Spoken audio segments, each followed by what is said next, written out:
Hey guys, good morning and welcome back. My name is Vern Danke, and today I wanted to share with you on Good Friday my personal testimony of how and why I became a Christian. I've brought us here to this river in Valencia, the River of Life. I guess you call it that, right? Beautiful little river. Now this is where Valencia gets their drinking water. I thought it'd be fitting just to come down here and have our chat. So let's go for a walk. I'd like to get up here a little bit in the river and just kind of take a little break. Looks to be some people washing clothes here also. Pretty common, especially in the morning. They don't see us foreigners here very often. That's kind of strange, right? So we'll navigate some of these boulders and I'll just go up here a little ways and we'll find a place to sit. So the river's really changed, you guys. From all the massive flooding, I noticed the boulders are in different places. Now it's just a little more challenging finding a place to get a foothold here while holding this gimbal and trying to traverse for you guys. All right, so let's see, where can we cross? Right there or right here? Right there looks like the spot. So we're gonna transverse right here.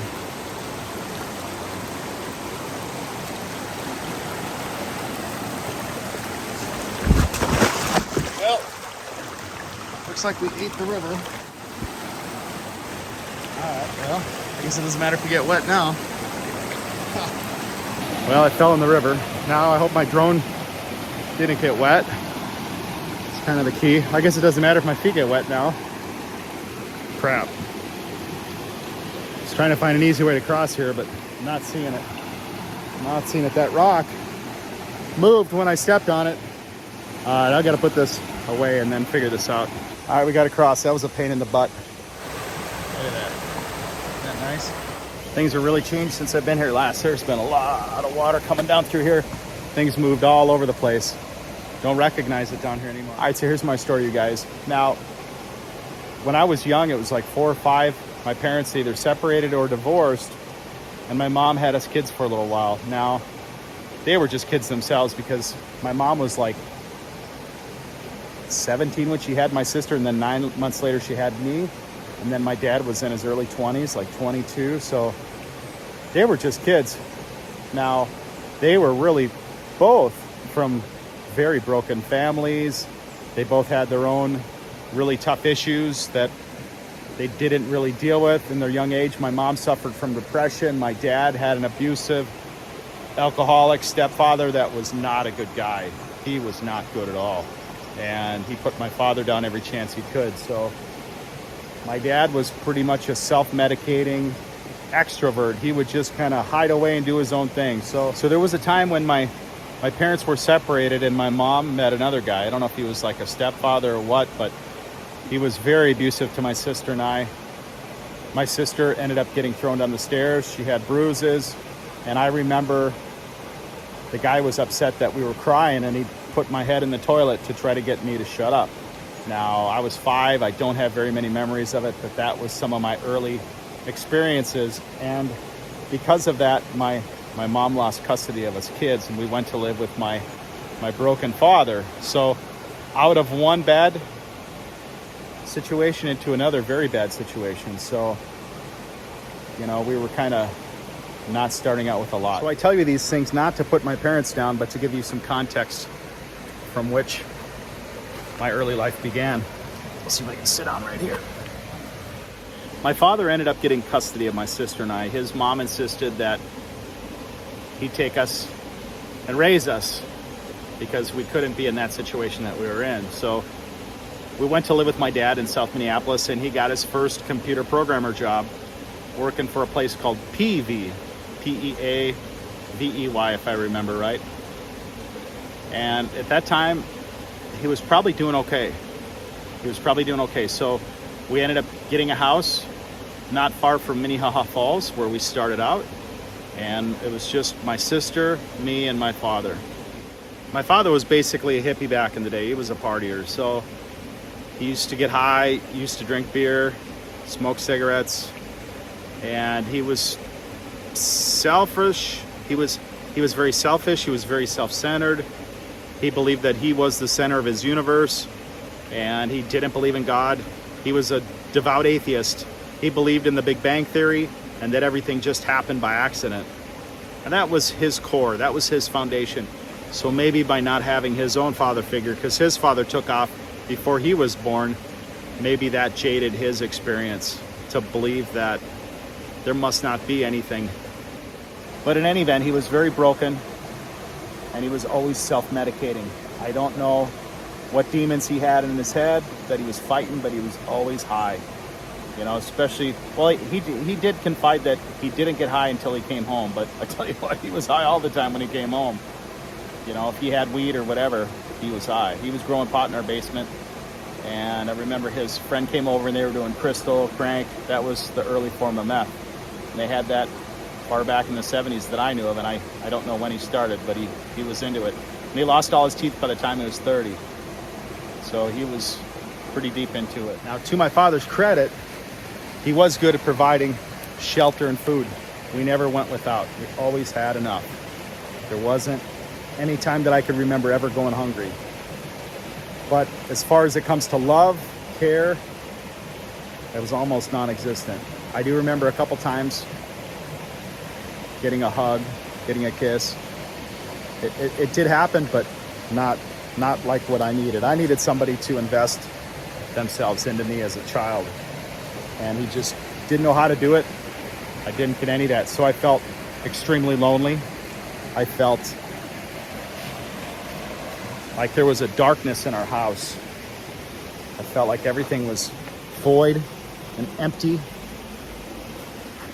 And I had nothing inside to feel good about being in that situation with my father in that void. So for me, it was really dark. I felt a lot of despair, lots of discomfort. I had nothing to feel good about myself. He wouldn't let me join sports. He didn't want people over to the house. He was just an isolationist, and we were to live in that isolation no matter what. So I did everything I could to not be in that house, to be out with my friends, to be out playing. So I want to say it was probably about 1970, 78, 77, when my dad moved us to Minneapolis, and he took that computer programmer job. We were too young to be left alone, so he basically hired a babysitter on our block, and the person he chose was the Greens. We knew everybody by their last name, so it was Mary Green and her mom, Mrs. Green. I don't even know if I actually knew what Mrs. Green's full name was, or first name, but anyway. So back in the day, people that you knew would come knock on your back door. Strangers would come to the front door, but the people you knew and care about, they always use the back door. And so one day, I'm sitting there, and I get this knock, and it's on the back door, and I'm like, who's that? So I go out and look, and there's Mary Green and her mom, and they've got the biggest Easter baskets I've ever seen in my life. And I'm thinking, why are they doing that? What's up with that? Now, I remember Mary at one point asking my sister Delana if we were going to do anything for Easter. And my sister said, no, we're not. My dad doesn't celebrate Easter. We don't do anything for Easter. And Mary felt really sad about that. And she had a talk with her mom. And at that point, that's all I knew. And that basically turned into a knock on our door, our back door. So imagine this, a young kid seeing these huge Easter baskets. I swore, if in my kid brain, they were 3 foot tall. And I remember this bright neon green grass and these huge tall baskets and these heaping baskets of candy. Oh my God.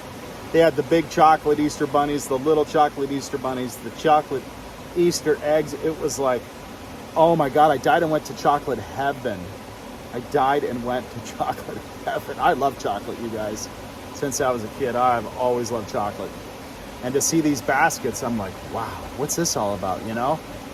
And I remember them saying, Happy Easter, make sure the other basket gets to your sister. And I'm like, yeah, it'll get there.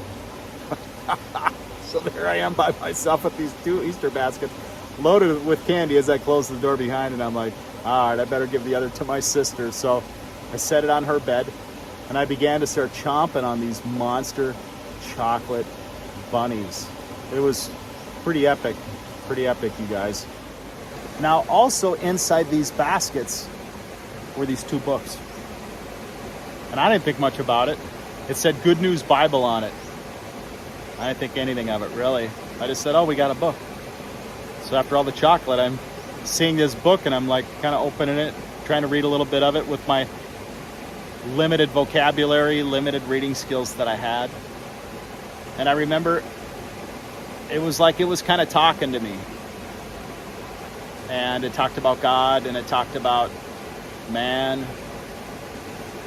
And I thought about that as a kid.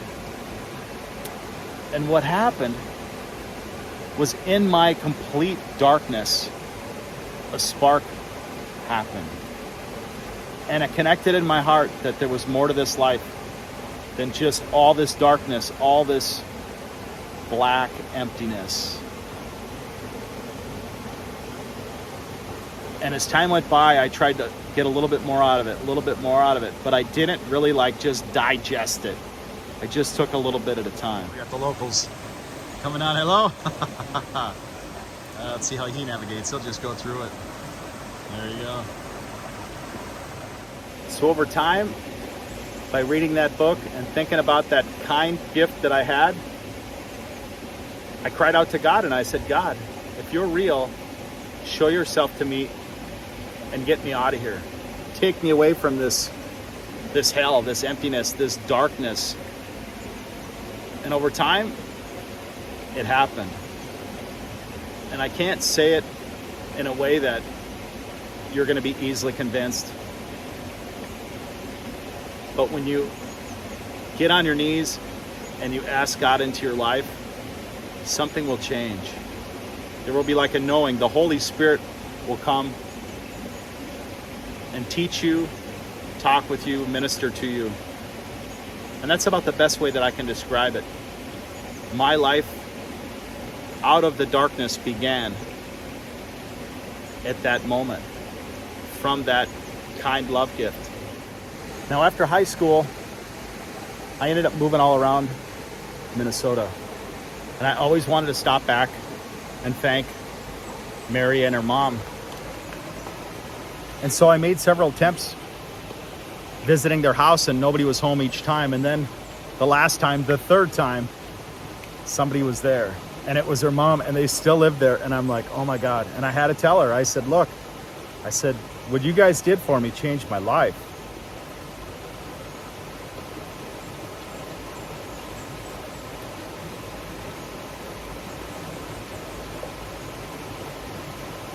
That really changed my life.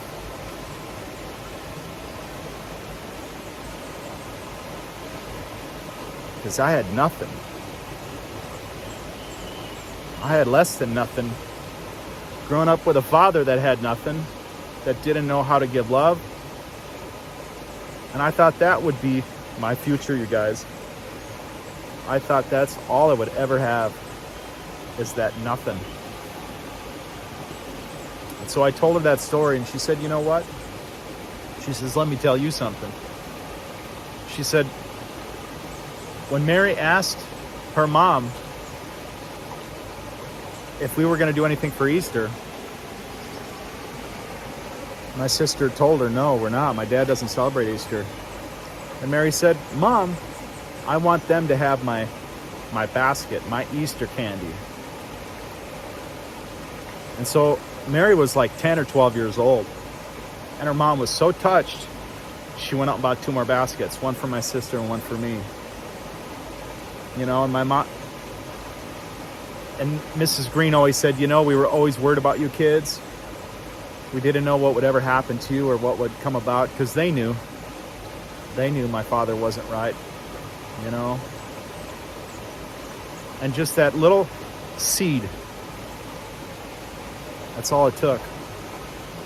You know, my sister and I were never close. She took off when I was 18, and I never got to ask her, but I remember she had a little tattoo on her hand that was a little cross. I can guarantee that seed grew from that day, that love gift. in our darkness.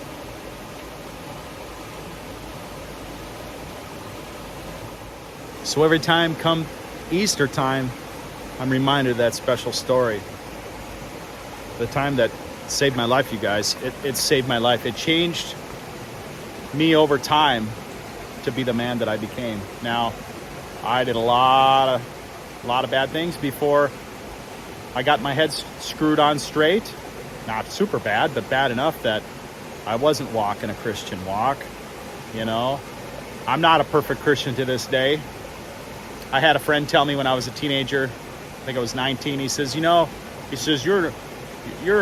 can you be a Christian? You smoke, you drink. Well, I think I didn't drink that much, but I was still drinking a little bit. He says, how can you be a Christian? You're not perfect. You're not living the life of Jesus. And that sat with me for a long time. My friend Wes told me that, and he was quite a cynic. He just thought all Christians need to be perfect, otherwise they're not Christians. And I wrestled with that for years and years and years and years. And then one day, the reality came, the truth came. And the truth was this: if you could be a good enough Christian to earn your salvation, God would have said, okay, you go earn your salvation. We don't need a Jesus. You earn it. You can earn it. But if that were possible, then we wouldn't have a Jesus today. It was impossible to please God. So we had to have a Jesus come die in our place as a perfect sacrifice for our sinful nature. We could never be good enough. We will never be good enough. It's not about what we could do. It's about what God could do through his son to redeem us, to save us. The real love gift, you guys. So you guys, it isn't about some fancy church or having to put on some big show of display. All it is you just getting on your knees and connecting to God. Get on your knees if you haven't and ask Christ into your life, because trying to go through this life without a little bit of light, I don't know how anybody could do it. You're not made to go through this life alone, you guys. It just is not how it was designed. And I just challenge you to do that if you haven't already, and let God reveal himself to you. It may be instant for you. It may take a while to do, but I guarantee you, I promise you, it will happen. And it's happened for me, you guys. And I hope that you find that within yourself to do that. I just felt like I've gone a long time and I haven't shared my testimony, and it was a great little experience of love, and it was a real blessing. A blessing I never knew how big it was, especially when I look back as an older man and I realized, wow, that may not have ever happened. If that was a selfish girl, if that was a selfish mom, it would have never happened, you guys. So thank God it did happen. Thank God. Hey, Vern.